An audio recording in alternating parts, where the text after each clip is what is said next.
61-masala. DNKda adenin guaninlarga qaraganda 10% ko'proq bo'lsa, timinlar necha foiz bo'ladi? DNKda nukleotidlar jami 100% ni tashkil qiladi. Adenin guaninlarga qaraganda 10% ko'p.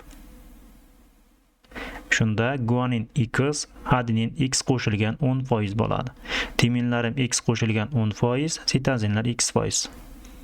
Tenglama qilsak, X qo'shilgan 10% adenin, X qo'shilgan 10% timin, X guanin, X sitozin soni va jami 100%.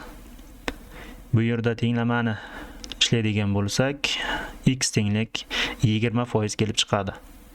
Bizdan timinlar necha foiz deyilgani uchun bu yerda timinlar X qo'shilgan 20% ni tashkil qilsa, X 20% chiqyapti, shuning uchun 20% da 10% ga qo'shib olamiz.